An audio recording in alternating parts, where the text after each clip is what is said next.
se reunieron por 17º día consecutivo en las inmediaciones de la sede del PSOE en Madrid, en España, el Partido Socialista Obrero Español, para protestar contra la amnistía y la investidura del líder socialista Pedro Sánchez, según ha informado la delegación del gobierno. A la concentración han acudido un número mucho menor de manifestantes que en las pasadas convocatorias y también han transcurrido de forma mucho más tranquila las últimas, sin incidentes y sin la presencia de grupos radicales que generaron tensión en el ambiente los días viernes y sábado. Pero sí, es una realidad. Ha habido manifestaciones, algunas de ellas multitudinarias, y de eso queremos hablar a esta hora con Aldo Di Santis, consultor político, profesor de la Universidad Camilo José Cela en Madrid, en España. Aldo, muy buen día, ¿cómo estás? Muy buenos días, Román. Un placer saludarte y saludos a toda tu audiencia. Aldo, primero gracias por atendernos. Estas manifestaciones contra la llamada amnistía, luego de la investidura de Sánchez, se ha analizado, lo habrá hecho, me imagino, el señor Sánchez, su costo político, o es que no tenía otra opción. A ver. Ciertamente analizará el costo político, pero al parecer poco relevante para sus intereses. Hoy formó gobierno, hoy justamente Pedro Sánchez nombró una nueva cartera ministerial donde mantiene a muchas personas en el cargo, pero también hay 4 personas nuevas, y lo más resaltante es la ausencia del partido Podemos, el partido que era de Pablo Iglesias y que actualmente es de Irene Montero y Yone Belarra, que eran ministras hasta hace pocas horas. Desde la mañana del día de hoy ya no lo son. Eso consolida el posicionamiento de Sumar, que es la otra agrupación de extrema izquierda presidida por Yolanda Díaz, que ocupa el cargo de segunda vicepresidenta de gobierno y ministra del Trabajo, y consolida esa posición con esa alianza del Partido Socialista con esa extrema izquierda de Sumar. Pero con respecto al tema de las manifestaciones y la amnistía, lo cierto es que estas no pararán, porque apenas se acaba de tramitar la solicitud de ley de amnistía en el Congreso, y luego vendrá la discusión y votación de esta ley, que es considerada por la mayoría de los constitucionalistas españoles como una ley inconstitucional, porque no prevé la Carta Magna Española la posibilidad de una ley de amnistía. Aunque se entiende la existencia de una ley de amnistía, no se prevé como una solución para circunstancias políticas, que es lo que de alguna manera advierten algunos de los máximos juristas de este país. Las manifestaciones van a continuar, Román.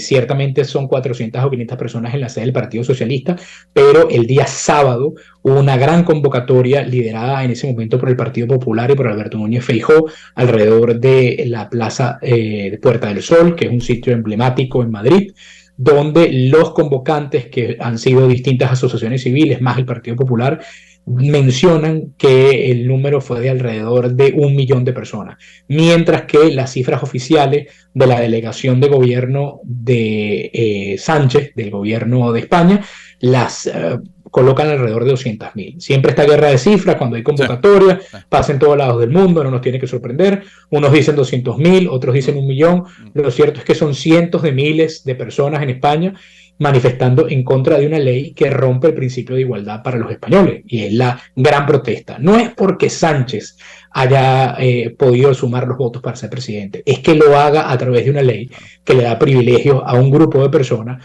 que sus delitos fueron delitos en su momento y que fueron condenados por la justicia. Ese es el gran problema.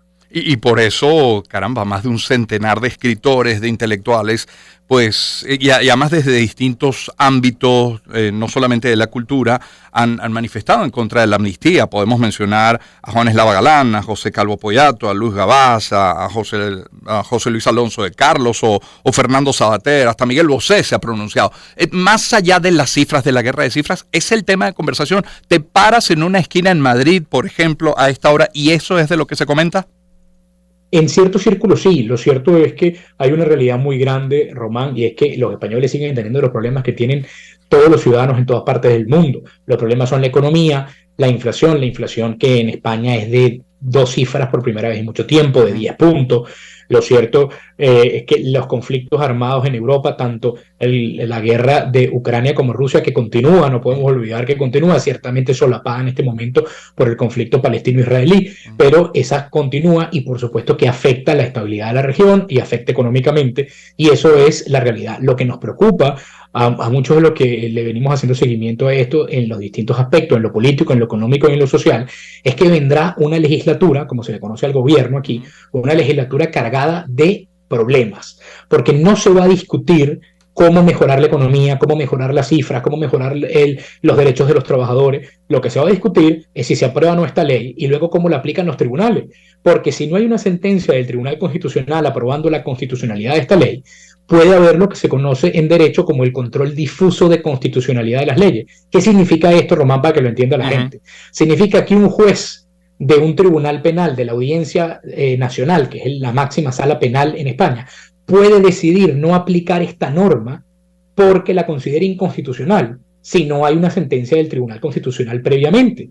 Y eso generaría un gran conflicto político que probablemente ponga en jaque la estabilidad del gobierno de Sánchez. Claro. Entonces, un gobierno tan poco estable genera poca estabilidad para las inversiones, para los trabajadores, para la migración, etcétera, etcétera, etcétera. Ahora, es Aldo Di Santis quien nos acompaña. Con este gobierno que ha sido anunciado el día de hoy, en esta legislatura, si no se atienden además los problemas diarios, cotidianos de la gente, pregunto, ¿hacia dónde marcha España? A ver, ¿qué interpretación hacer de este gabinete?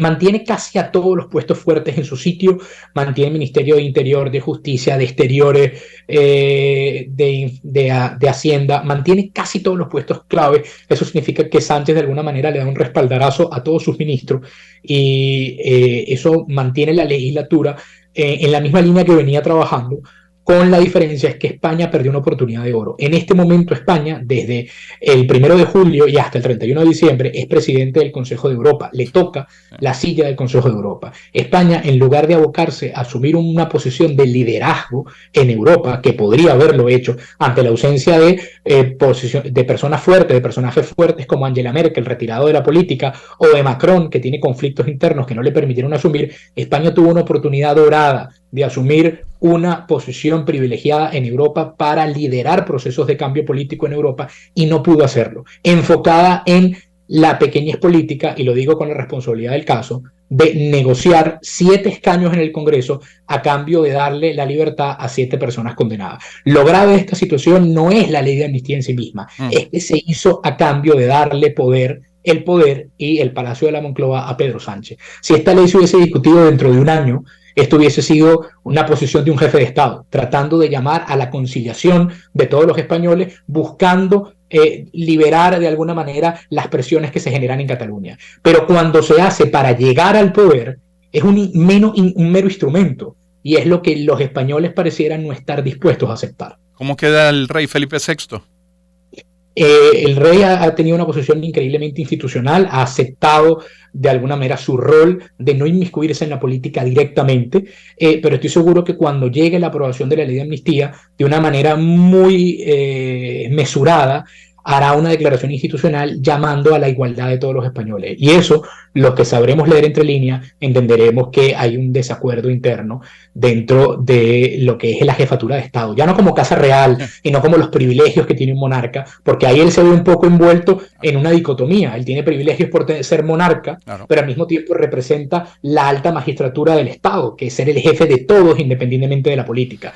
Entonces, eso lo obliga a tener mucha mesura, porque su posición de alguna manera lo encasilla en una posición de privilegio.